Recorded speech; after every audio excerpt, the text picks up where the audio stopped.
फिर एक निवेदन करूंगा।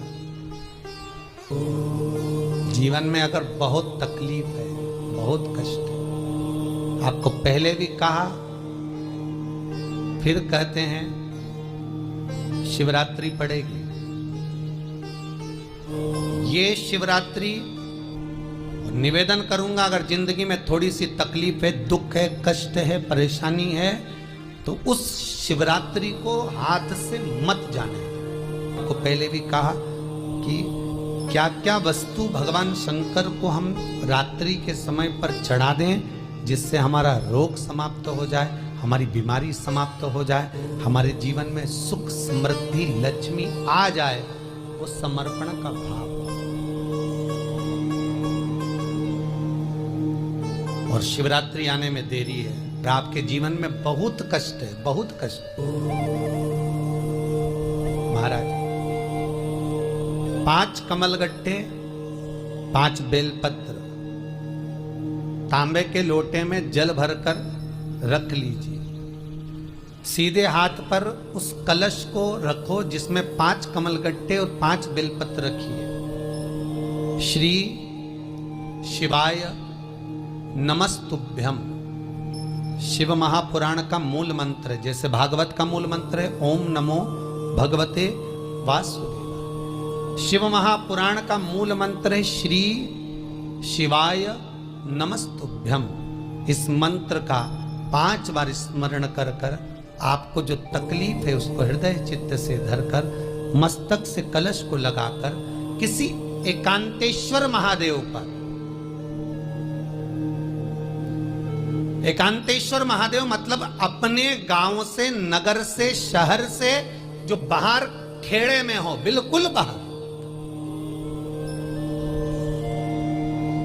जिस शिवलिंग पर कोई पूजन करने ना जाता हो, एकांत में बैठे हो, जंगल में बैठे हो, कहीं किसी वृक्ष के नीचे विराजमान हो, ऐसे एकांतेश्वर महादेव पर अपनी कामना कर कर वो जल समर्पित कर दो।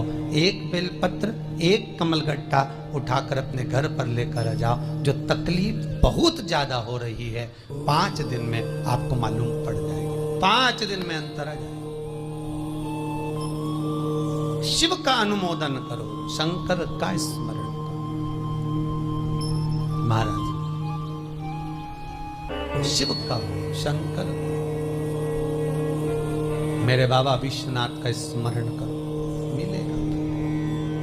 फिर निवेदन करूंगा, ब्रह्मा ब्रह्मलोक में रहते हैं, भगवान विष्णु बैकुंठ में रहते हैं। मृत्यु लोक का अगर कोई देव है तो वो महादेव है।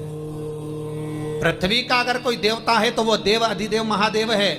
पर हमारी आदत है, हम पड़ोस की काकी आती है तो उसको प्रणाम करते हैं, मासी सास आती है तो उसको नमन करते हैं, चाची सास आती है तो उसको नमन करते हैं, और घर में सास बैठी रहती है उसको कभी नमन नहीं करते। आदत है ना हमारी। दूसरों को तो हम प्रणाम कर लेंगे पर घर की सास को नमन नहीं कर पाते। उसी तरह हम भगवान विष्णु का स्मरण कर रहे हैं, ब्रह्मा का स्मरण कर रहे हैं, सारे 33 कोटि देवताओं का स्मरण कर रहे हैं, पर भूलोक का इस देव अधिदेव महादेव का हम कितना स्मरण कर रहे हैं। हम तो भगवान शंकर के मंदिर में भी जाते हैं तो छल करते हैं। गए मंदिर में, वहां का लोटा उठा लिया, पानी भर लिया, शंकर जी को चढ़ा दिया। लोटा दूसरे का, पानी दूसरे का, मंदिर भी दूसरे का। पानी दूसरे का, लोटा दूसरे का, शंकर जी पे चढ़ा रही। अगर शंकर को जल चढ़ाना है तो घर से लेकर जा, लोटा भी घर से लेकर जा। और अगर मंदिर का पानी लिया है, मंदिर का लोटा लिया है तो 1 रुपए लोटे का किराया, और 1 रुपए जो लाइट जली, पानी भरा जिस पुजारी ने, उसका 2 रुपया दान पेटी में डाल, तब जाकर तू शंकर को पानी चढ़ाएगी, तब शंकर उस जल को स्वीकार करता। किसी की लगी लगाई थाली मिल जाए पूजन की और तुम सिर पे पल्लू लेके कुंकू चावल रोली बोली सब चढ़ा दो, और बेचारी वो बाद में आए तो देखे तो यहाँ सब साफ, तो क्या भगवान स्वीकार करेगा?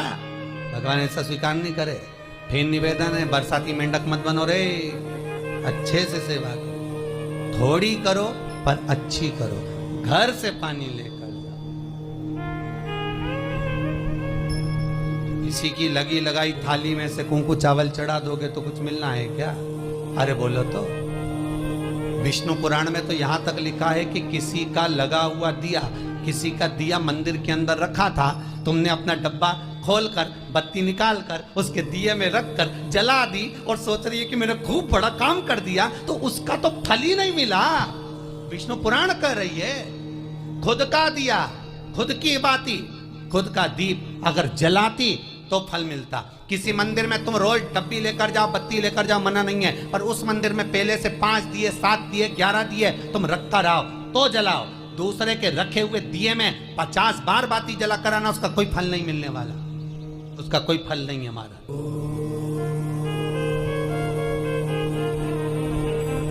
खुद का जल लेकर जाओगे, खुद का लोटा लेकर जाओगे तो फल। यहां तो स्वयं भागवत कह रही है, राजा बलि के सामने वामन भगवान कहते हैं, राजन तेरे कमंडल को लेकर आ, उससे संकल्प छोड़, अगर मेरे जल का संकल्प छोड़ेगा तो उसका कोई फल नहीं मिलने वाला।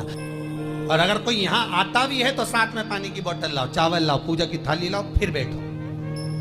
अपना संकल्प अपना होना, उसका फल हजारों गुना प्राप्त होता है। दूसरे का जल, दूसरे का चावल स्वीकार कर लिया, उससे फल की कामना